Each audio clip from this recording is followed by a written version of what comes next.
Hola, hoy vamos a continuar con nuestro estudio de nuestro libro Patriarcas y Reyes y como ustedes saben lo estamos haciendo en el contexto de nuestro curso de Teología Aplicada, que está dirigido para sacerdotes y reyes. En pocas palabras, estamos hablándole a personas que ya tienen un ministerio y que están tratando de unir dones alrededor de su ministerio y que es para ponerlo al servicio de la causa de Dios. Y hoy nos corresponde el capítulo 6, titulado La división del reino. Y esto es un capítulo que hay que estudiarlo con mucha oración. No solamente lo que dice Elena de Guay, sino lo que dice primera de Reyes y Segunda de Crónicas.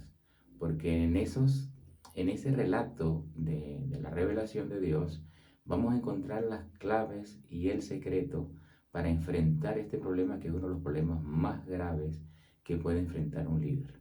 Un problema que realmente solamente después del problema de enfrentar la tentación y de enfrentar las artimañas de Satanás para hacernos llenar de orgullo y de ego, el problema de saber manejar bien las relaciones entre los que componen nuestro ministerio es una de las situaciones más graves, más delicadas que hay que saber tratar, porque dice la hermana Guay en este capítulo que después de esta división, el reino nunca volvió a ser igual, perdió la grandeza. Estoy transliterando más o menos o parafraseando lo que dice la hermana Guay, pero el resumen que yo he llegado a la conclusión después de estudiar este tema durante muchos años, es un tema que lo he vivido muy de cerca y que me ha dado una experiencia y que he tratado de investigar qué es lo que produce la división para poder ser de ayuda a mis compañeros de ministerio y de ayuda a mis hermanos que estamos en la labor de Dios, porque al final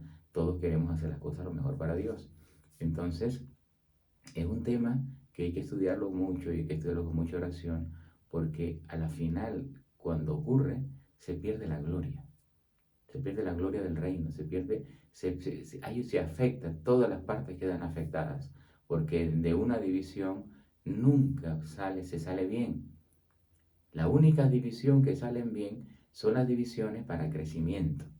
Son cuando el ministerio crece suficiente, se forma otro ministerio con un equipo bien definido y entonces sabiamente quien dirige el primer ministerio, en consulta con los de mayor experiencia en el ministerio, deciden abarcar más territorio.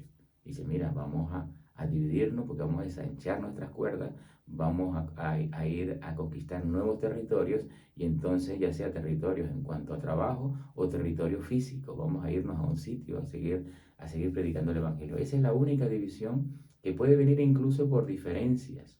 En el caso de Pablo, en el caso de Bernabé y de Pablo, vinieron por diferencias, pero fue una división natural, lo que Dios, y del ideal de Dios.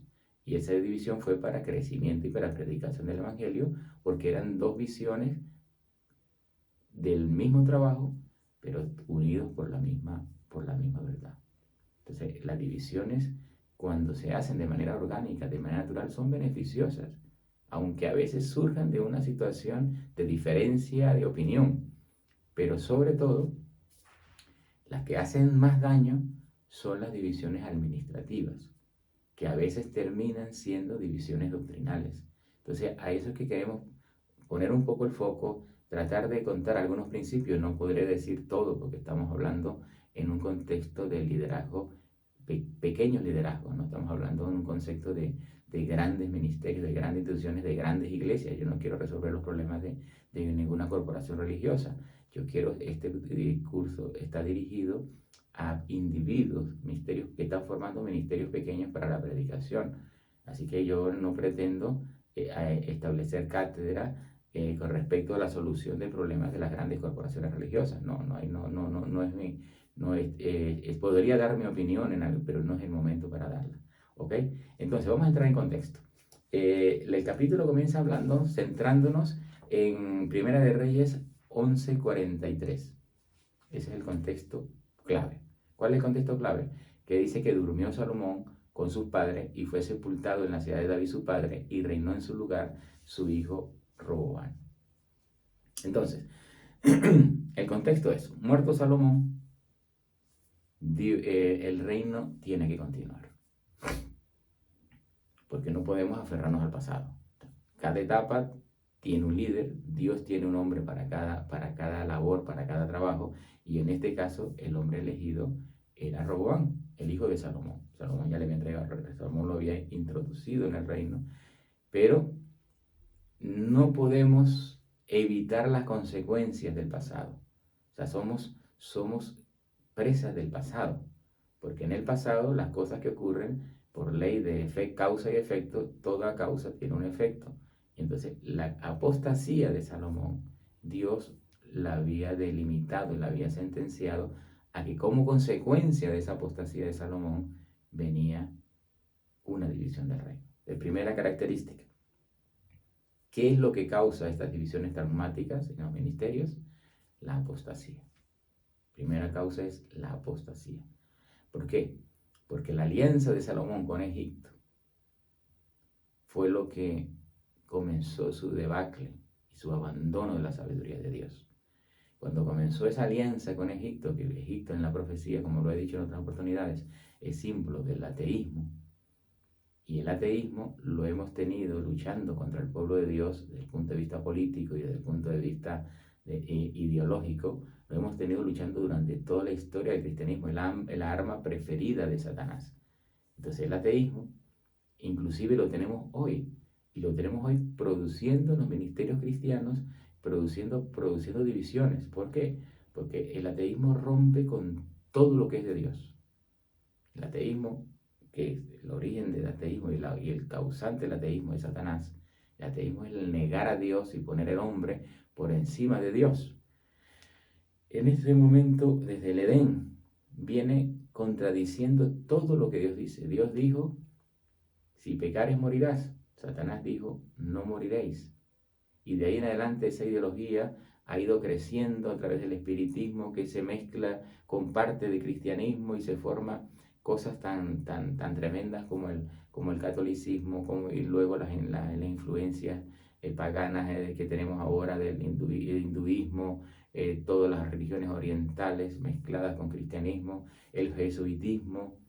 Hay tantas formas de esta misma ideología que están creando apostasía hoy. Por ejemplo, de las mismas corrientes del ateísmo que tenemos ahora de moda, que es lo que se conoce como globalismo, que empieza a romper con todas las cosas que Dios estableció como verdades plenas o como pilares de la fe. Por ejemplo, el tema después que se dejó de la lucha de clases, se empezó por la lucha de poner a pelear los grupos. Entonces empezó el tema de lucha de género. Bueno, por ponerte un ejemplo, nada más tantas cosas que el globalismo ha querido infiltrar en el mundo moderno, donde ya no hay familia, donde ya hay una lucha entre hombres y mujeres, donde hay la cuestión de la distorsión de los géneros. O sea, todas esas situaciones a las cuales muchos cristianos se están sumando, está produciendo una división, está produciendo problemas de la ordenación de las mujeres, o sea, el problema de la adoración, o sea, muchas cosas que vienen del globalismo, del progresismo cristiano, están creando división. ¿Por qué? Porque hay un grupo de personas que dicen, pues yo quiero creer lo que así dice Jehová. Entonces se produce una división, que esa división causa no solamente daño al ministerio, sino que también es una división que afecta a los seguidores y que nos entretiene y nos anula en nuestra misión, que es la predicar el evangelio. Satanás va a usar cualquier estrategia para que nosotros dejemos de predicar y nos concentremos en problemas a veces que no tienen la importancia suficiente, pero que sí realmente nos van a limitar en nuestra forma de trabajo. Entonces, muerto Salomón, ya con el contexto que traemos de que Dios había dicho, su reino va a ser dividido y va a ser entregado a su hijo. Salomón trató de evitarlo. Dice la hermana White que Salomón trató de ayudar, de preparar a su hijo para enfrentar esta crisis. Pero fue tarde, porque ya había descuidado lo más importante de un hombre, es su niñez. Su niñez había estado a cargo de su hermana, a cargo de su madre, que era pagana, y dice el capítulo, ustedes lo habrán leído y subrayenlo, dice que hizo esa influencia de su madre, hizo de Salomón una persona que no fue estable emocionalmente, sino que fue muy vulnerable, muy voluble, una persona que no tenía una decisión propia, sino que vacilaba mucho. Entonces, cuando Salomón quiso instruir a su hijo y prepararlo para esto, que le vino la profecía, ya era demasiado tarde. Hizo todo lo posible, por eso escribió sus libros para que su hijo, y siempre en sus libros hablaba de hijo mío, o sea, le estaba preparando al rey para que. Otra cosa que hizo Salomón, que lo relata la Biblia, no lo menciona el de pero lo relata la Biblia, fue que Salomón intentó matar a aquella persona que el profeta había dicho que sería la que le iban a dar las 10 partes del reino, a Jeroboam. Entonces, cuando intentó matar a Jeroboam, Salomón, para que no se cumpliera la profecía, porque a veces uno como ser humano trata de evitar que las cosas que Dios dice se cumplan, porque no nos benefician. Entonces no confiamos en que Dios tiene un plan, sino queremos solucionar el plan de Dios. Entonces trató de matar a este hombre, pero el hombre huyó a Egipto, donde fue protegido hasta la muerte de Salomón. Pasada la muerte de Salomón, cuando ya van a entronizar el nuevo rey, pues mandan a buscar a Jeroboam, y entonces Jeroboam ya viene a presentarse ante Salomón, perdón, ante Roboam, el nuevo rey, y ya viene como líder natural del pueblo, de las tribus de Israel. O sea, ya había un problema, o sea, porque cuando hay un líder natural, tenemos que aprender a lidiar, a trabajar con el líder natural.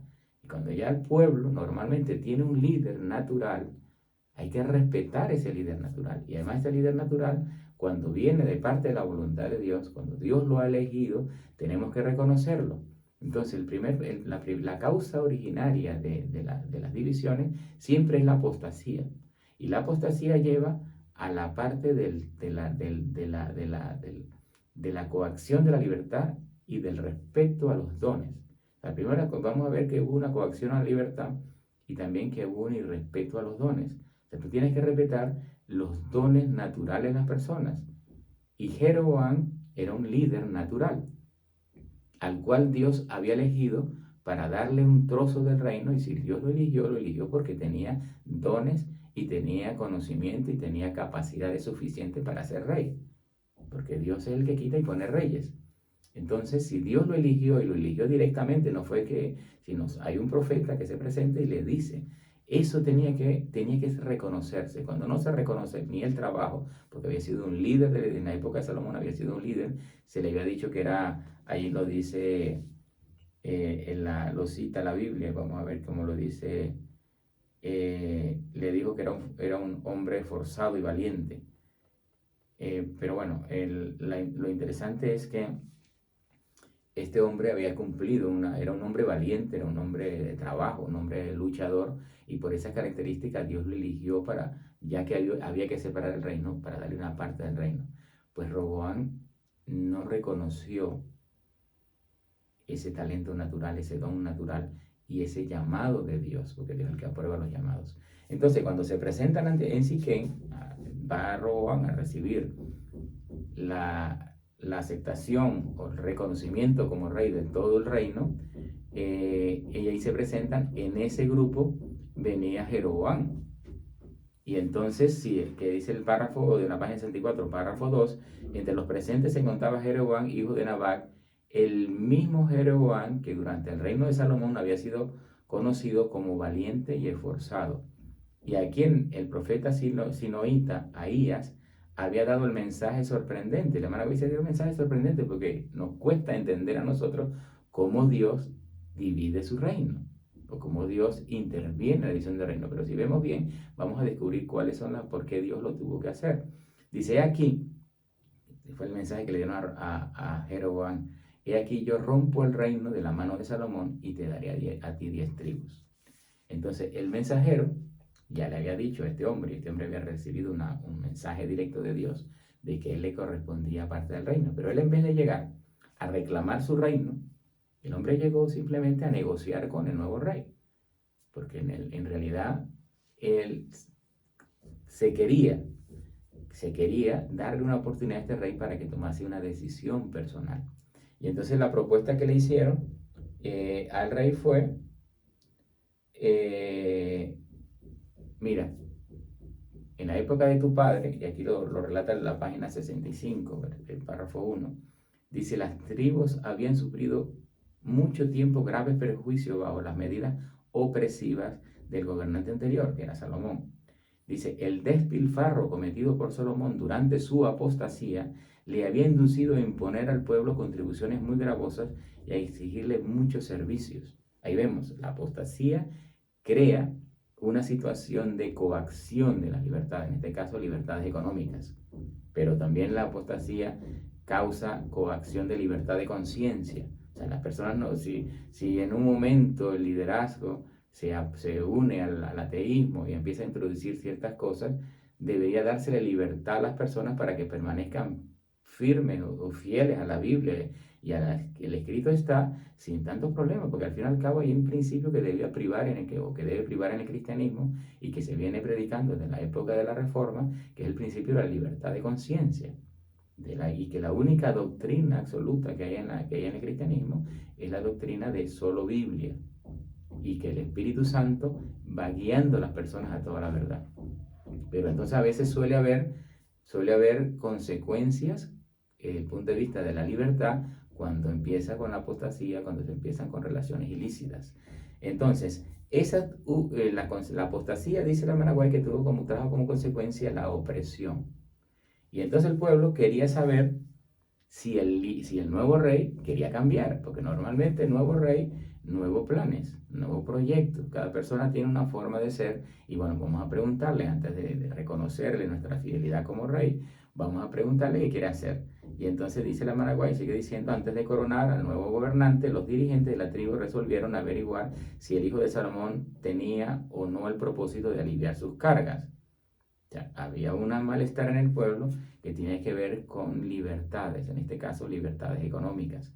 Y entonces, dice, vino Jeroboam ya como líder del pueblo, como líder natural del pueblo, ya el pueblo lo reconocía como líder, pero viene como súbdito de Jeroboam, viene a negociar.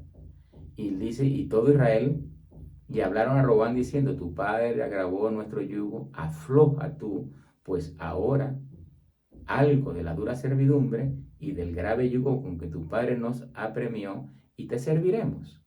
Básicamente el pueblo viene a negociar. Dice, mira, tenemos una situación de coacción de la libertad, en este caso estamos hablando de libertad económica, libertad financiera, queremos que nos alivies la carga y nosotros te serviremos. Nosotros te vamos a seguir sirviendo, un súbdito, pero ya con un líder natural. Ahí está el problema. El problema está cuando vemos frente a nosotros a otro líder que tiene influencia sobre el pueblo. Ahí es donde vienen las situaciones difíciles, porque nosotros priva el orgullo. A veces las instituciones, las corporaciones religiosas, tienen lo que se conoce como el orgullo institucional. Nosotros somos y no aceptamos más nada. Y en el nivel de los liderazgos pequeños, pues viene el orgullo de que yo fui el que lo fundé y a mí es el que me corresponde, a mí fue el que me nombraron. Y todo este orgullo nos lleva a veces a no reconocer los dones y los talentos de otras personas y saber que tienen su espacio y que en el reino de Dios hay lugar en la amplia viña, o sea que hay demasiado trabajo porque tenemos un mundo que conquistar y que no podemos ponernos a pelear ni obligar a nadie a estar en nuestro ministerio. Estoy hablando de las divisiones administrativas, yo no estoy hablando de divisiones doctrinales, que la verdad es una sola y que nos tiene que unir a todos. Entonces, el rey, como dijimos, como decía uno de los párrafos anteriores, era maleable, era un rey que no era firme en sus decisiones. Y él opta, cuando tú tienes inseguridades, pues tienes que optar por la consulta. Y se habla de consulta porque no era un parlamento, simplemente eran consejeros que el rey tenía, porque la última palabra la tenía el rey, pues son reyes absolutos. Igualmente tu ministerio como rey, como sacerdote es absoluto. ¿Absoluto en qué? No en el poder que va a ejercer sobre otro, porque los otros también son reyes y son sacerdotes, por lo tanto es una relación de iguales. Tú eres absoluto en cuanto a tus decisiones que tomas. Tú eres responsable de lo que dices, de lo que callas, de lo que piensas y lo que dejas de pensar. Tú eres una persona absoluta y por lo tanto va a ser juzgado usted Por lo tanto, no puedes hacer lo que los demás te digan. O sea, puedes consultar, tienes que consultar a tu equipo, pero la decisión final ante los ojos de Dios es suya, porque usted es el rey. Entonces el rey quiso consultar, le dijo que regresaran en los 3 días, y entonces aquí vemos que el rey tenía la Biblia menciona que tenía 2 tipos de consejeros, porque siempre en la iglesia y en todos lados siempre van a haber 2 visiones de una cosa. Y usted tiene que consultarlas todas, pero tiene que sobrepesar cuál de las 2 visiones, que normalmente son visiones contrarias, cuál de esas 2 visiones es la voluntad de Dios. Y entonces el rey consultó a los viejitos. Y claro, nosotros los viejos tenemos una ventaja comparativa sobre los jóvenes. No nos hace mejor ni peor, pero nos da una ventaja comparativa. ¿Cuál es la ventaja comparativa? Que hemos visto pasar mucha agua por este puente. Y los que hemos nacido en el cristianismo, pues hemos visto de todo. Y eso nos da una experiencia. Otra cosa, otra ventaja que tenemos las personas mayores, los viejos, es que ya hemos vivido tanto que ya no tenemos complejos de inferioridad. Ya normalmente estamos más relajados, no tenemos que competir con nadie, sabemos lo que somos, sabemos que ya no vamos a ser astronautas y por lo tanto somos sinceros en nuestras opiniones o tratamos de ser sinceros en nuestras opiniones. Otra característica, otra ventaja compartida que tenemos los viejitos del cristianismo es que sabemos que nuestros días están terminando. Sabemos que ya nuestro tiempo ha pasado y que nuestros mejores años quedaron en el pasado y que lo que tenemos hacia el futuro es la muerte y el estar enfrentando el juicio de Dios. Porque en el momento que morimos, se cierra el tiempo de gracia para cada individuo. Entonces tratamos, o al menos tenemos un poco más de conciencia de que ya nuestro tiempo de gracia está terminando y por lo tanto tenemos que hacer las cosas de la mejor manera. Cuando somos jóvenes nunca vemos la muerte tan cerca y somos aventureros no solamente en las cosas de la vida, sino que somos a veces muy temerarios, nos arriesgamos en cosas que no son la voluntad de Dios. Esa es la única ventaja que tenemos los viejitos, y eso Dios nos da esa ventaja, o la vida nos da esa ventaja para compensar la pérdida de fuerza, porque ya no somos los mismos, ya no tenemos las mismas fuerzas. Entonces, ya tenemos que tirar de maña más que de fuerza. Entonces, ¿qué dijeron los viejitos? Mis amigos los viejitos, me pertenezco a este grupo, ellos dijeron, pues mira, si te conduces humanamente con este pueblo, los agradares y les hablares buenas palabras, ellos te servirán perpetuamente. La vida nos ha enseñado de que maltratar a la gente no viene de Dios. La vida nos ha enseñado de que si hacemos que la gente sea feliz, y es una de las cosas que yo siempre busco y que cada día lo busco más, aunque nunca fui una persona de maltratar ni de poner cargas sobre encima de la otra persona porque mi don pastoral me lo impide, pero yo últimamente trato de que mi equipo que está conmigo disfrute del trabajo para Dios. No me gusta andarlos y ponerle unas reglas demasiado rígidas. No quiero no quiero pedir más de lo que Dios pide. No quiero tampoco permitirles más de lo que Dios les permite. O sea, quiero que vivan su vida pegada al Espíritu de Profecía y a la Biblia, pero que siendo feliz en el trabajo. Porque cuando se sirve a Dios hay gozo, también tiene que haber momentos de felicidad, o sea, tiene que haber momentos buenos, porque en esta vida hay tiempo para todo, hay tiempo para reír, pero también hay tiempo para llorar. Yo no quiero poner a mi equipo a que llore todo el tiempo, no entiende, ya la vida les va a sacar sus lágrimas. Yo lo que tengo que tratar de acercarlos a Dios y de sacarles también un momento de disfrute, que disfruten la vida, porque normalmente trabajo con personas de mi edad o mayores que yo, siempre me rodeo de personas mayores que yo, porque esas personas son sabias y esas personas no van a estar compitiendo conmigo, sino cuando me tienen que reprender, me reprenden, pero lo hacen con amor para ayudarme. Y yo quiero que ellos disfruten. Por eso que yo siempre me rodeo de personas mayores que yo para hacerles la vida un poco más fácil, para que disfruten más. Y entonces, otra cosa que le dijeron fue que hable buenas palabras. Nosotros ya cuando tenemos cierta edad nos damos cuenta de que las palabras, primero, es como el agua, no se puede recoger de nuevo. Y segundo, las palabras matan, pueden matar. Y una palabra dicha sin pensarlo, o la palabra inapropiada en el momento no apropiado, puede matar un ministerio, puede matar a una persona, puede destruir a un niño. Y sabemos que la Biblia no se equivoca cuando dice que la palabra blanda calma la ira. Y el pueblo venía tensionado, el pueblo venía prejuiciado. Y los viejos sabían, uno se da cuenta cuando las cosas no van bien. Y aunque a los jóvenes a veces les cuesta entender eso, pues ellos van el poder por el poder porque tienen que reafirmar su autoestima y por eso se aferran a normas estrictas. Nosotros nos damos cuenta que no, que hay que ver el trasfondo y que a veces se gana más la mejor pelea es la que no se realiza. Se gana más cediendo que a veces destruyendo todo lo que tenemos. Y entonces, ¿qué pasó con el rey? El rey era joven, quedó desconforme, no estuvo contento con esto. Lo vio como una humillación, como ceder. Y un joven nunca va a ceder, un joven muere. Por eso que los soldados son jóvenes. Pero los generales son personas mayores. Tú nunca va a ver un general de 18 años, pero sí un soldado de 18 años. Porque los generales es otra cosa. Los generales saben que a veces hay que negociar, que a veces hay que tener, se trabaja más con estrategia. El joven no, el soldado va con su fuerza y pone su pecho para que las balas le lleguen y cree que está haciendo la gran cosa. Es parte de la juventud, de la inestabilidad de la juventud. Entonces dice que Roboam se volvió hacia sus jóvenes con quienes había estado asociado durante su juventud y les preguntó: ¿cómo me aconsejáis vosotros que respondáis a este pueblo que me ha hablado diciendo: disminuye el yugo que tu padre puso sobre nosotros? Y aquí viene la otra visión. Siempre te vas a encontrar con dos posiciones contrarias, con dos formas de ver la vida contraria.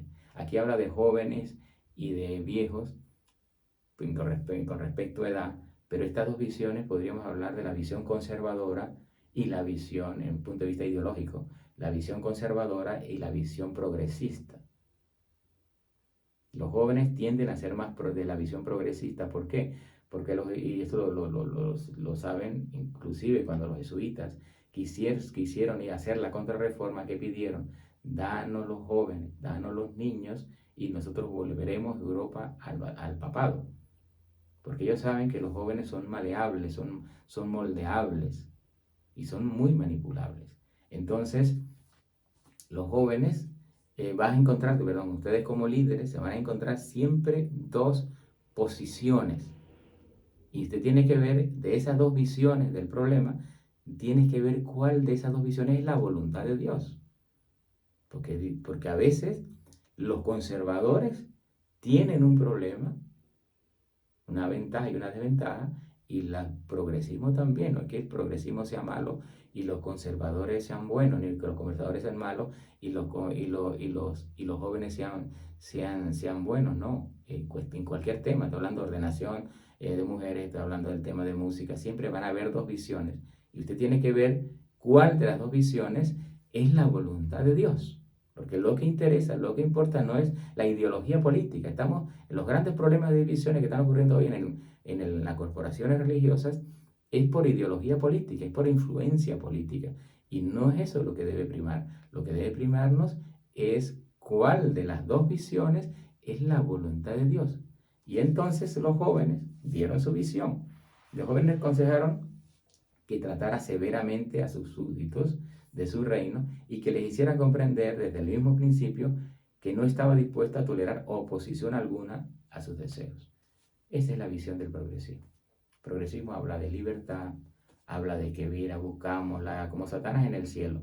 Hay un yugo, la parte conservadora, se está conservando normas anticuadas, cosas que no funcionan, que eso era la época anterior, que ahora hay que tener nuevas cosas porque los tiempos han cambiado y relativamente en ciertas cosas sí. Por ejemplo, la tecnología. A mí me cuesta la tecnología, pero los jóvenes la entienden mejor. La tecnología no es mala, la tecnología no es mala ni buena, sino es el uso que uno le dé, y yo puedo usar la tecnología o puedo buscar a un joven para que me maneje, por ejemplo, las redes sociales.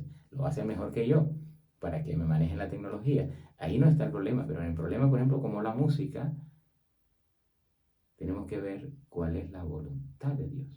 porque en la música de adoración estamos adorando es a Dios, y a quien hay que preguntarle es a Dios. En ese aspecto, ala conservadora tiene la razón.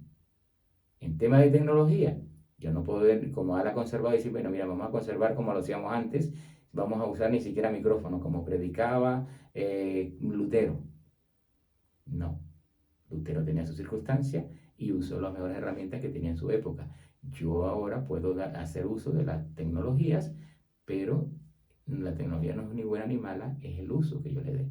Son dos temas diferentes donde una parte puede tener razón y otra parte no. Pero hay un problema con el progresismo como ideología, es que al igual que Satanás dice que va a favor de la libertad de las personas, pero es de la libertad siempre y cuando hagan su voluntad, la voluntad de Satanás, la voluntad de los progresistas. Porque si hay gente más contraria a la libertad individual, son los progresistas. Entonces los jóvenes, que representan el progresismo, están diciendo, mira, usted tiene que poner mano firme y establecer que usted manda y que usted no va a aceptar oposición. Son libres y hacen lo que yo quiero que tú hagas. Y entonces la otra cosa es que usted tiene que apretar más. Si había muy poca libertad económica, el progresismo está en contra de la libertad económica. Usted como rey, como Estado, tiene que apretar más. ¿Por qué? Porque tiene que doblegarlos, pero hacerle sentir de que usted es la máxima autoridad. Y entonces eso le gustó al rey. Dice, alegado por esta perspectiva de ejercer la autoridad suprema, Roboam decidió pasar por alto los consejos de los ancianos de su reino y seguir a los jóvenes. Así aconteció que en el día señalado vino Jeroboam con el pueblo Jeroboam con todo el pueblo a Roboam y para que le declarase la conducta que se proponía seguir. Y él respondió el rey, le respondió al pueblo duramente, un discurso de esos discursos ¿sabes?, que hacen los progresistas. Se llama, otro problema que tiene el progresismo es esa superioridad moral, se creen superiores al común y se creen que tienen el derecho a ser obedecidos. Habló duramente diciendo, mi padre agravó vuestro yugo, pero ya diré a vuestro yugo, mi padre los hirió con azotes, mas yo los heriré con escorpiones. O sea, yo soy más fuerte que Salomón, porque uno de mis dedos es más fuerte que los lomos de mi padre. Y aquí hay un pensamiento que quiero resaltar. Si Roboam y sus inexpertos consejeros hubiesen comprendido la voluntad divina con referente a Israel, habrían escuchado al pueblo cuando pidió reformas de su día de administración. ¿Quiénes tenían la razón? En este caso específico, tenían razón los conservadores. Porque los conservadores estaban hablando de acuerdo a la voluntad de Dios en este caso. ¿Y a quién tenía que escuchar o por cuál era la guía que tenía que guiar al rey? Era la ley de Dios. Era Dios. Por eso se le decía al rey que tenía que tener un libro de la ley y leerlo todos los días y no apartarse ni a derecha ni a izquierda. Él tenía que escuchar las dos visiones de cómo se soluciona el problema, pero tenía que ir aún así, dice Jehová, y seguir la voluntad de Dios. Y sigue diciendo que durante la hora oportuna en la asamblea de Siquén no razonaron, aquí está la ley causa-efecto. Ellos pensaban que sus decisiones no tenían efectos, que la gente era tonta, que son niños, que obedecen. No, toda acción, toda causa va a tener un efecto. Si usted siembra, va a cosechar. Y si usted siembra altivez, va a cosechar altivez. Y dice, así debilitaron para siempre su influencia en gran número del pueblo. El pueblo se dio cuenta, aquí no está la voluntad de Dios con estos muchachos. Y dice que en esta resolución que expresaron de perpetuar e identificar las opresiones iniciadas durante el reinado de Salomón, estaba en conflicto directo con el plan de Dios para Israel y dio al pueblo amplia ocasión para dudar de su necesidad y sus motivos.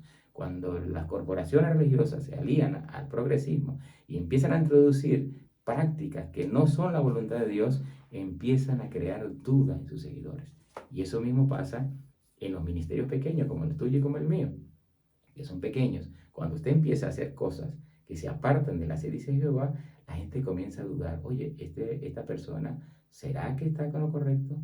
¿Será que? Y porque a mí la Biblia me dice esto y él me dice aquello. Y por eso es que tenemos que permanecer siempre fieles a lo que está escrito. Y entonces dice, en esa tentativa imprudente, y en lo cruel de ejercer el poder, el rey y sus consejeros que eligió revelaron el orgullo que sentían por su puesto de autoridad. Cuando nosotros como líderes nos apartamos de la voluntad de Dios y el Cristo está, la única autoridad que nos queda es la autoridad del puesto y de la autoridad delegada que nos dieron. Y empezamos a decir, pues a mí me pusieron, a mí me nombraron, ustedes tienen que seguirme, no porque yo estoy sirviendo más, como dice la Biblia, que entre vosotros es diferente la autoridad, porque la autoridad entre el pueblo la da el trabajo, el servicio en beneficio de otros. La gente ve que yo estoy sirviendo a otros y se me une a mí para servir a otros. Ahí no funciona ni puesto, no funciona ni que a ti te nombraron una autoridad legada. Y para Dios funciona el trabajo. Y entonces, cuando ellos se sintieron orgullo de yo soy, a mí me nombraron, yo soy el rey, yo soy el consejero del rey, y por tanto tienen que obedecerme, ahí intervino Dios. ¿Y por qué Dios había hecho la profecía años atrás? Porque Dios sabía, conocía el futuro, conocía el corazón de este rey. Y Dios estaba haciendo una profecía, y una profecía es un relato de algo que va a suceder en el futuro para que cuando suceda, las personas crean que Dios tiene la verdad absoluta. Y el Señor dice que no permitió que Roboam llevase a cabo su política. Y Dios dijo, hasta aquí llegaste. Fuiste pesado en balanza y fuiste hallado falto. Entonces, dice la página 66, párrafo 3, la brecha creada por el discurso temerario de Roboam resultó irreparable. Desde entonces, las 12 tribus de Israel quedaron divididas. Judá y Benjamín construyeron un reino inferior llamado de Judá, bajo el reino de Roboam, mientras las 10 tribus formaron y sostuvieron un gobierno separado, conocido como el reino de Israel, regido por Jeroboam. Así se concluyó las predicciones hechas por el profeta de la división del reino. Era orden de Jehová. Y de ahí en adelante, a partir de ahora, la historia, vamos a tener 2 reinos. Reino de Israel, reino de Judá. Pero la división que Dios permitió, no era el ideal de Dios, pero Dios a veces la realidad supera al ideal y Dios tiene que adaptarse a la realidad. Dios, aunque nos muestra el ideal, a veces Dios permite cosas por la realidad que hay. Es lo que hay. Entonces, de ahí en adelante Dios permitió una división, pero es una división administrativa, una división política, una división de la parte del Estado. Porque Dios tenía muy bien delimitado lo que es el Estado de la iglesia. Es un principio para Dios sagrado. Y entonces Dios tenía delimitado en el pueblo de Israel, el Estado lo representaba al rey y ejercía el poder político y militar, y la iglesia la representaba el sacerdocio y ejercía la función de guiar a las personas a Dios. Y ni el rey intervenía ni el rey intervenía en la iglesia, en la religión o en los sacerdotes, no podía ser sacerdote, ni el Estado, ni la iglesia tenía que intervenir en el reino, totalmente separadas las responsabilidades. Entonces, ¿qué tipo de divisiones tolera Dios en nuestro mundo cristiano, en nuestro entorno cristiano hoy? Que todos somos reyes y sacerdotes, cosa que en el pueblo de Israel no había, sino habían reyes por un lado, sacerdotes por otro. En el caso de nosotros somos reyes y sacerdotes al mismo tiempo. Entonces, ¿qué tipo de división puede Dios tolerar? Pues las divisiones que tienen que ver con la parte administrativa y del trabajo.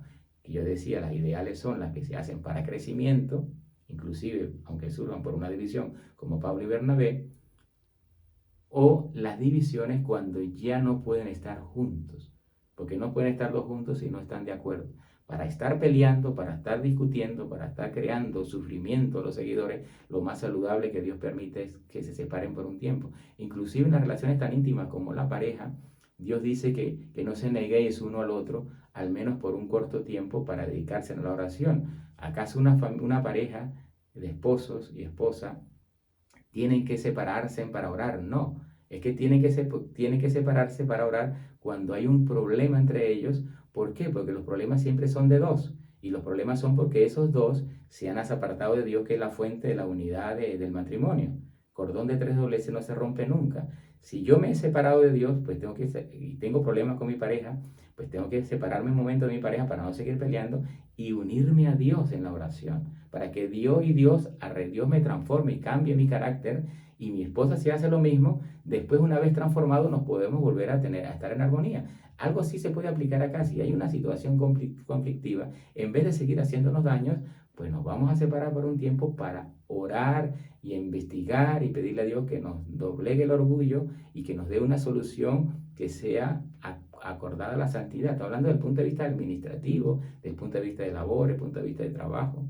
Pero Dios nunca tolerará, ni está, ni promoverá una división doctrinal, que fue lo que ocurrió en el pueblo después. Jeroboam cometió un error que fue crear una división doctrinal.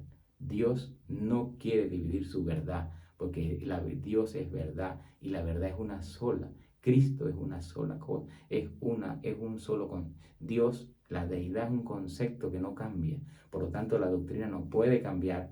Y si todos tenemos la misma fuente, que es la Biblia y el Espíritu de Profecía, todos tenemos que tener un cuerpo doctrinal y de enseñanza único. Lo demás es rebelión. Y hay que ver quién está pegado a la sed de Jehová y quién no. Entonces, la división que ocurrió en el reino y la ideal de Dios era división política. De ahí en adelante Dios dijo, pues vamos a tener en vez de un rey, en el pueblo de Dios vamos a tener dos reinos, dos reyes, pero siempre en la misma línea sacerdotal y los mismos lugares de culto en Jerusalén, que era el centro de la vida espiritual de la iglesia o del pueblo de Israel. Entonces, ¿qué pasa? Que Roboam, cuando vio que las 10 tribus negaron obediencia, se sintió incitado a orar. Siempre se siente la gente cuando comete una temeridad a seguir, a trabajar. No, yo puedo, yo lo voy a... ¿Y qué fue lo que hizo? Primero trató de hacer una mediación, a mi modo de ver, equivocada. ¿Por qué? Porque el problema del resentimiento del pueblo, ¿cuál era? Era que el rey los quería seguir oprimiendo. O sea, más impuestos, más exigencia de dinero. Y al rey no se le ocurre otra cosa que mandar a negociar al tesorero. Si usted tiene un problema de dinero y te mandan al tesorero, usted ya está prejuiciado. Usted, el tesorero, lo menos que quiere ver es al tesorero por ahí. Y yo siempre he visto en el mundo moderno, en las corporaciones religiosas modernas, que yo siempre he visto que cada vez que mandan a un tesorero a resolver un problema de relaciones humanas, de problemas, eso termina mal. ¿Termina mal por qué? Porque los tesoreros o la gente que está sobre los tributos, sobre el dinero, son matemáticos. Para ellos 2 más 2 son 4 y ahí no hay manera de ver las cosas. Pero resulta que a veces en el tema de relaciones influyen muchas cosas. Influye cada persona, su motivación, su momento, su circunstancia. Por eso Dios, cuando juzga al ser humano, lo juzga de manera individual. Por lo tanto, no podían mandar a una persona blanco-negro de mente cerrada, porque siempre termina mal. Tienen que haber mandado, en vez del tesorero de la corporación, tienen que haber mandado al secretario ministerial, al pastor de los pastores. ¿Por qué? Porque en un problema de relaciones tú tienes que enviar el don pastoral. No pueden mandar el don administrativo, tienes que mandar el don pastoral. El don pastoral es el que une, es el que sana, el que se pone en el medio, el que se hace imparcial, escucha una parte, escucha a la otra parte, corrige una parte, corrige a la otra parte y en amor los atrae a Dios. El don pastoral es para llevar a la gente a Dios, que es el único que puede producir unidad, porque es el único que puede combatir la apostasía y puede cambiar el corazón.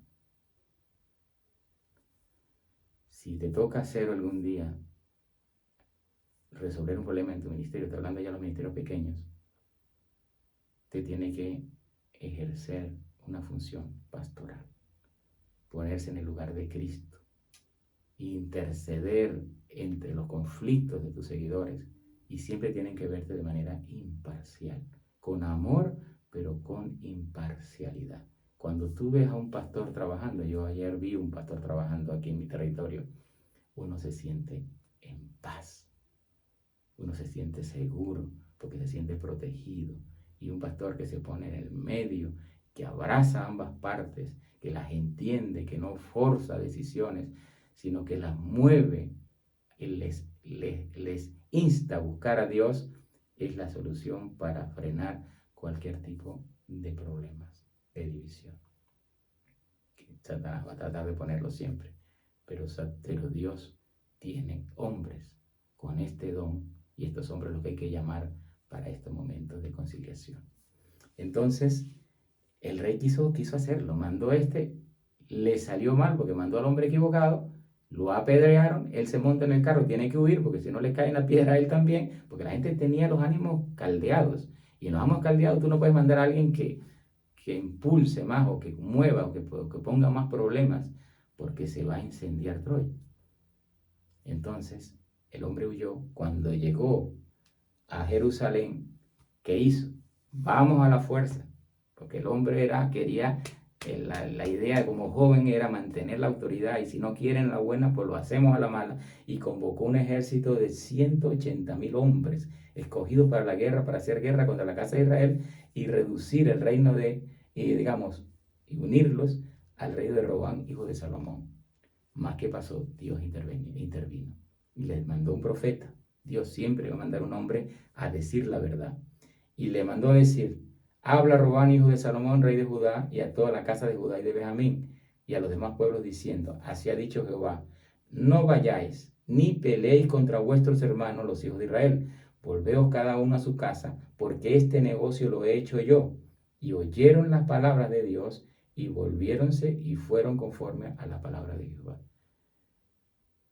Lo peor que se puede hacer en un problema de estos es seguir peleando, usar la fuerza. No, dejemos que las cosas cojan su límite, mandemos a alguien a que guíe las dos partes a Dios, que es el único que puede dar unidad, y las cosas se van a solucionar. No empecemos a hacer la guerra, ¿no? Porque aquel ya se separó de mí, empezamos a buscarle sus pecados, a destruirle su influencia sobre otras personas, a tratar de echarle lodo y barro y tierra para destruir su imagen, porque nos estamos manchando nosotros. Tú agarras un camión de lodo y comienzas a tirárselo al otro y te quedan las manos manchadas, te salpica el lodo a ti también, sufrimos ambas partes. Es mejor guardar a veces silencio. Mira qué opina, qué hablar, porque siempre van a llegar aquellos que traen el chisme de lo que el otro hace, de lo que el otro está haciendo, y empiezan a meter cizaña. A veces tenemos que guardar silencio y decir: estamos orando por ese caso, estamos colocándolo en manos de Dios. No ir a la guerra, no usar todo nuestro poder, todo nuestro liderazgo para destruir al enemigo, porque Dios dijo: no son tus enemigos, son tus hermanos, los hijos de Israel, son mis hijos también, y yo me voy a encargar yo me hago cargo, déjame que yo me hago cargo. Y a veces no queremos que Dios se haga cargo, sino nosotros queremos. Y no, Dios dice: deja que se haga cargo. Yo me hago cargo, yo juzgaré. Y sabe que después el rey sigue.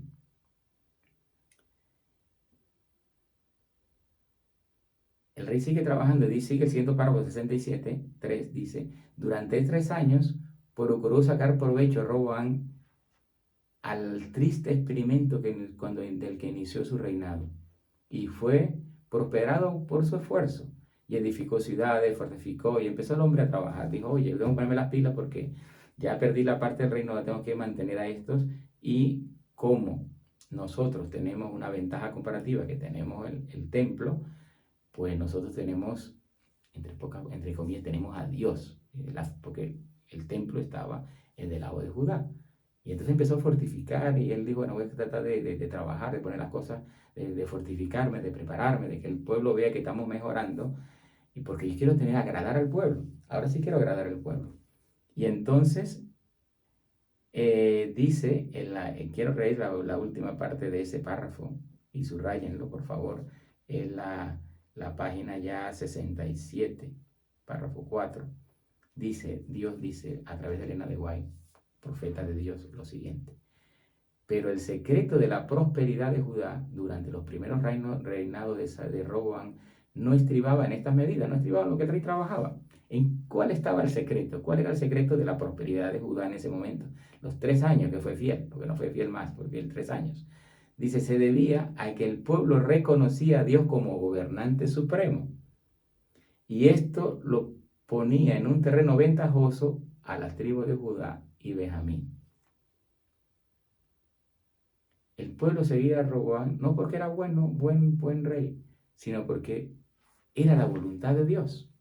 Inclusive, en el otro lado, que vamos a estudiar en el próximo capítulo, Jeroboam estaba creando una religión paralela, empezó a tener problemas doctrinales y a abandonar a Dios. Y lo primero que hizo fue expulsar a los sacerdotes de su territorio. Los corrió, dice la Biblia, y búsquenlo lean el relato de Crónicas, de Segunda de Crónicas, sobre esto, y va a decir que los expulsó de su ministerio. ¿Por qué? Porque estos hombres sacerdotes conocían a Dios. Si tú quieres cambiar a Dios, tienes que expulsar a los que se aferran a Dios. Y los expulsó. Y estos hombres, dice la manera de White, que a ellos se le unieron hombres temerosos de Dios que provenían de las otras tribus. Y dice el relato, tras ellos acudieron también de todas las tribus de Israel que habían puesto su corazón en buscar a Jehová, Dios de Israel, y vinieron a Jerusalén para sacrificar a Jehová y al Dios de sus padres. Así fortificaron el reino de Judá y confirmaron a Robán, hijo de Salomón, por 3 años, porque 3 años anduvieron en el camino de David y de Salomón arrepentido. Entonces, ¿qué pasó? Que todos los que quisieron dicen, mira, pues hay una división política, yo eso ahí no me meto, es una cuestión que yo acepto, pero yo quiero seguir adorando a Dios como Dios lo estableció y yo voy a ir a Jerusalén a adorar a Dios. Pues, ¿qué dijo Jeroboam? Todo el que se va no regresa. Entonces, ¿qué perdió Jeroboam? Perdió lo que le da unidad a la iglesia, la gente fiel. Dios en cada ministerio tiene trigo y cizaña, pero la columna que sostiene ese ministerio es el trigo que está ahí. Cuando usted empieza a poner a la gente en la disyuntiva de seguirte a ti o seguir a Dios, la gente que quiere seguir a Dios te va a dejar y usted va a perder el soporte por el cual Dios te tenía misericordia. Por eso es que en cada iglesia son los hermanos consagrados a Dios los que mantienen la unidad de la iglesia. Y en mi experiencia de tantos años trabajando con iglesias, me he dado cuenta de que son los hermanos que menos figuran públicamente. Los hermanos que más hablamos, que más brillamos, normalmente tenemos muchos pecados. O tenemos orgullo, o tenemos prepotencia, o inclusive pecados acariciados y pecados ocultos, que nadie sabe. La gente lo que ve es la apariencia externa. Pero a veces aquellos hermanos que tú no los ves mucho participar, que normalmente son hermanos mayores, que normalmente son hermanos tranquilitos, que no hablan mucho, son hermanos de oración, hermanos consagrados a Jehová, que son fieles a lo poco que saben y Dios los tiene ahí como columnas de Israel. Por eso que escuche al hermano que te habla de Dios, al hermano que te mueve o que te reprende para que tú busques a Dios. Esos son el éxito de Israel. El éxito de Jeroboam no se debía a lo que él hacía. Él pensaba que era lo que él hacía, que yo estoy haciendo, que yo soy esto, que yo hago aquello. No, el éxito estaba en que tenía un grupo de gente que era fiel a Dios contigo, que el otro loco los había expulsado de su reino, porque lo consideraba traidores. Y por eso es que yo he notado que cada vez que hay, estoy hablando ahora de un contexto, y con el permiso de mis compañeros de la administración, quiero dar mi opinión personal, lo que yo he visto por mi experiencia personal. ¿Qué pasa? Que por ciertas cosas que están entrando, hay gente que dice, mira, esto está incorrecto. Entonces se ven forzados a abrirse ideológicamente o a abrirse desde el punto de vista a veces físico. Y entonces salen, conozco casos, salen, por ejemplo, que se ven forzados en circunstancias por ser fiel al mensaje de los 3 ángeles o por una visión de la predicación del evangelio, y entonces se ven acorralados y tienen que abrirse. Pero ¿qué pasa después? Lo que pasa después, inclusive por la guerra que se hace psicológica después contra ese grupo de personas, esas personas sienten que aquellos han caído tan bajo porque se exagera la situación de la otra parte. Y entonces al sentirse solos, necesitan, sus líderes necesitan crear una barrera de separación para que no vuelvan. Y entonces, ¿cuál es la barrera de separación que se está utilizando? Las diferencias doctrinales. Una doctrina, por ejemplo, que se establece entre los que se van, porque viendo que en donde están no cumplen la voluntad de Dios o no están viviendo de acuerdo al espíritu profecía, me abro, pero ¿qué pasa?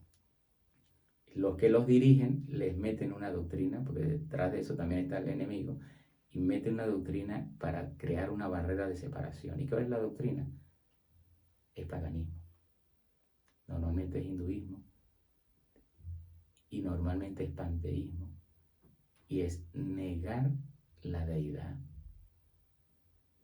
Entonces se hacen, por ir a ser antitrinitarios, terminan tomando una variante hinduista de Dios.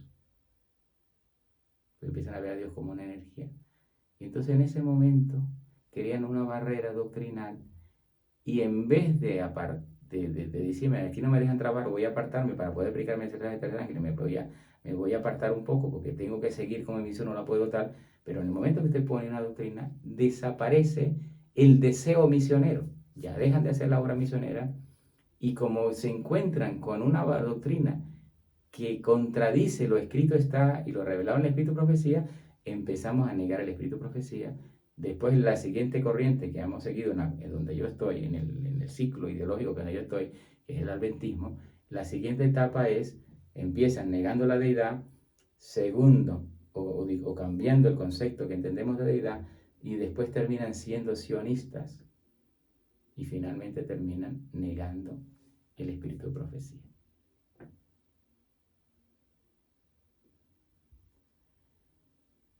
Si por alguna circunstancia te toca abrirse un poco administrativamente de la unidad del cuerpo de Cristo a nivel de administración, mantente firme, hace un dice Jehová, porque a Jeroboam Dios le dijo, gobierna como tú quieras, pero si tú te mantienes fiel a mis mandamientos y mis palabras, yo te voy a permanecer. La idea de Dios es que quería apoyar los dos grupos.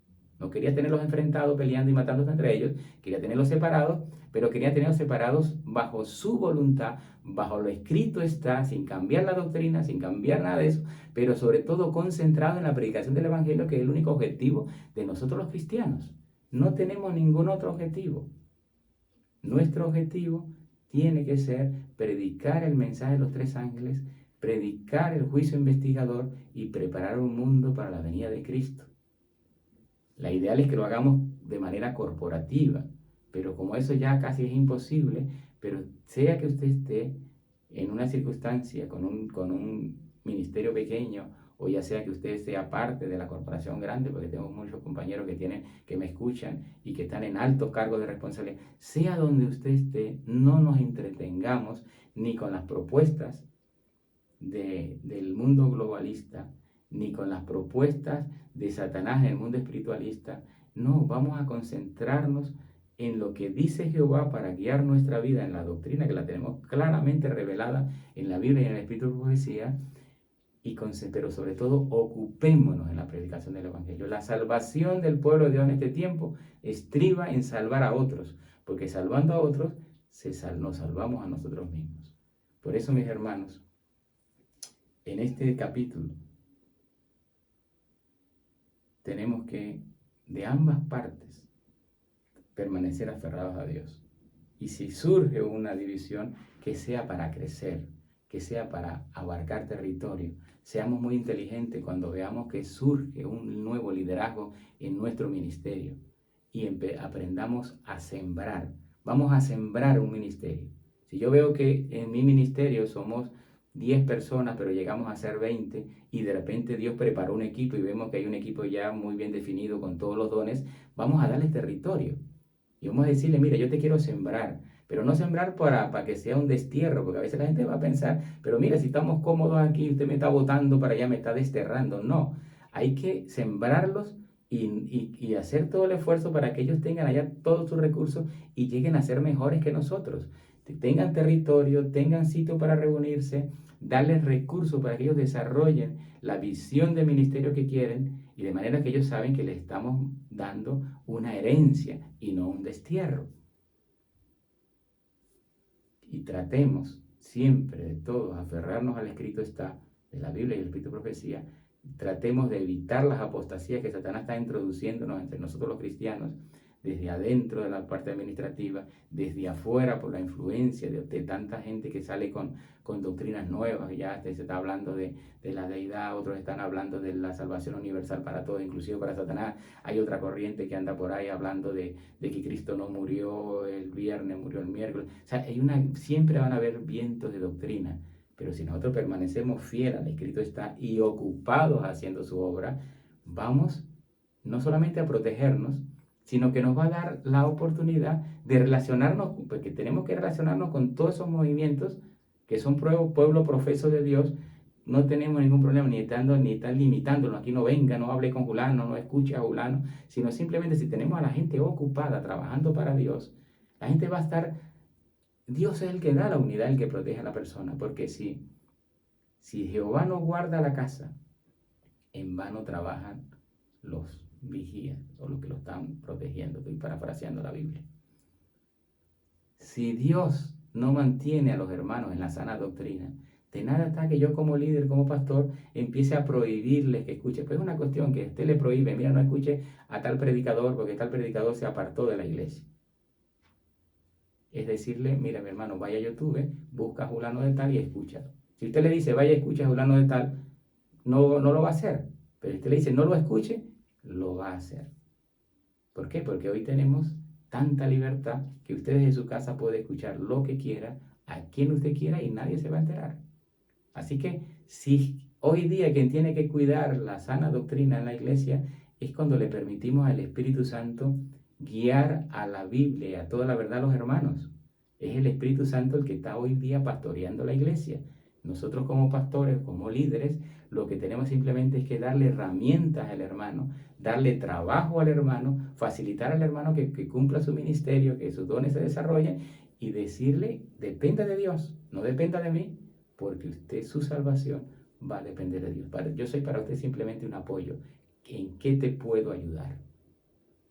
Y porque Roboam, que representaba desde el punto de vista político, pues una parte del reino, pero desde el punto de vista religioso, desde la parte de la iglesia, el territorio de Roboam representaba la sede oficial de la iglesia. Estaba en Jerusalén. Y él, en vez de aprovecharse de eso para manipular a la gente, como lo hizo al principio, tenía que darle facilidad a la gente que venía del otro lado para que tuviese acceso libre a adorar a Dios. Y el otro, Jeroboam, se llenó de inseguridad porque no creyó en la voluntad de Dios, que Dios le había dicho, a ti te doy 10 partes del reino. Empezó a sentirse inseguro y usó su fuerza humana para hacer que la gente se uniera a él y no al otro rey, porque siguió una lucha ideológica y política, cuando realmente lo que estaba ocurriendo con la gente que iba a Jerusalén no era por razones políticas, era por razones de fe. Tenía que facilitar. Por eso es que si usted, por aquella circunstancia, ya hablo a mis hermanos que hoy están trabajando de manera independiente de la corporación, que son mis amigos, que yo los aprecio, que he compartido con ustedes, y como pastora independiente, que nunca he tenido un cargo de responsabilidad oficial, pues tengo la libertad he tenido la libertad siempre de acercarme, de hablar, de trabajar juntos y de conocerlo, porque me interesa conocer qué piensan, cómo piensan, por qué actúan, qué no actúan. Me gusta conocer a las personas porque me gusta amar y ayudar a las personas. Yo quiero decirles algo. No creen barreras doctrinales. El cuerpo de doctrinas está ya muy revelado en la Biblia porque se fue construyendo durante siglos, desde que el catolicismo hundió la verdad en la Edad Media.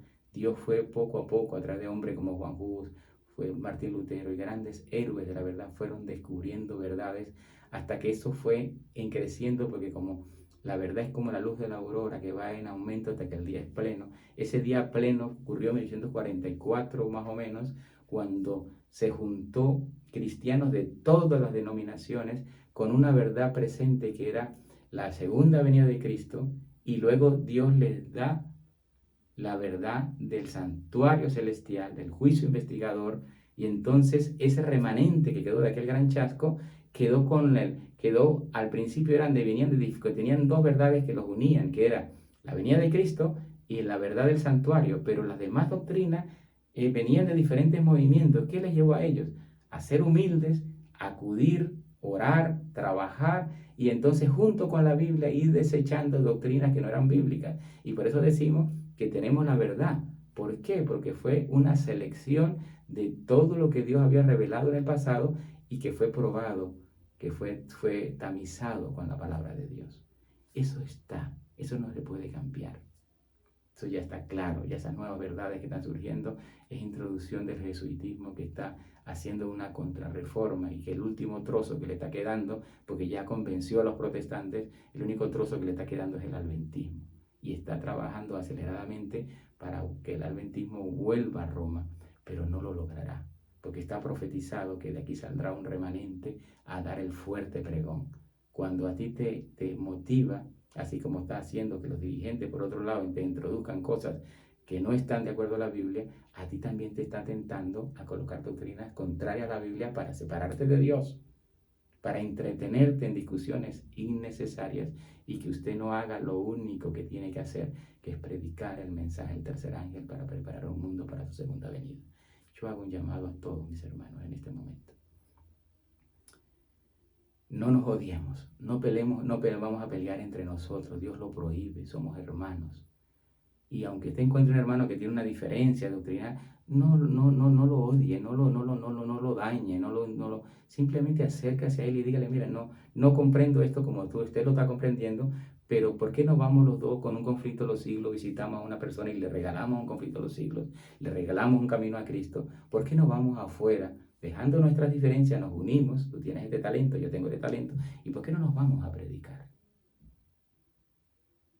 Pero yo he comprendido y siempre lo he entendido, y nunca a las personas que estaban conmigo les he hablado mal de la organización, desde el punto de vista de que representan, malo o bien, representan la sede oficial del pueblo de Dios.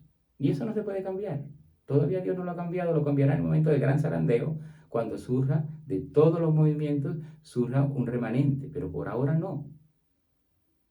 Por ahora ellos representan la administración. Lo único que ellos no tienen, Dios no les quitó a ellos la influencia sobre la fe. Ellos no pueden ir a imponerte cuestiones que van en contra de la libertad de conciencia. Ellos no, pero ellos representan la parte administrativa.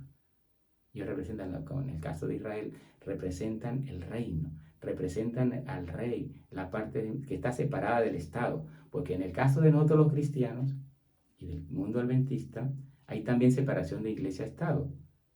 La administración no influye, de hecho ni siquiera puede disciplinar al miembro. Al miembro lo tiene que disciplinar sus hermanos de la iglesia local, porque somos una iglesia asociativa. Y los que están ejerciendo autoridad, lo están ejerciendo autoridad por delegado. O sea, ni ellos pueden venir venir a presionar al miembro y disciplinarlo, pero tampoco nosotros tenemos que interferir en la forma como ellos manejan los negocios del Señor. Ellos lo harán de la mejor manera, cometerán sus errores, pero Dios los encargó fue a ellos. Igual que Dios dejó el templo en Judá. O sea, hay que separar la parte administrativa de la parte de la fe. ¿Y sabe quién ejerce en la iglesia? La parte del sacerdocio. Estamos hablando que la administración, las instituciones superiores de la iglesia local ejercen lo que ejercía la parte del reinado. Digamos que es como el Estado. Pero ¿quién ejerce, qué representa hoy día lo que es la parte de la iglesia? ¿Quién pastor? ¿Quién es la parte sacerdotal hoy día? Si los pastores, que son los empleados, representan la parte del Estado, ¿quiénes representan la parte de los sacerdocios? Vea el libro de Hebreos y lo va a descubrir. El sacerdocio hoy lo representa Cristo, nuestro gran sumo sacerdote. Y Cristo usa a hermanos como a pastores que tienen el don pastoral. Pero quien quiere el sacerdocio hoy día, que es el sacerdocio de Melquisedec, lo ejerce Cristo a través del Espíritu Santo, que es el que nos guía toda la verdad, y luego lo distribuye a través de todos los hermanos, porque todos somos reyes y sacerdotes.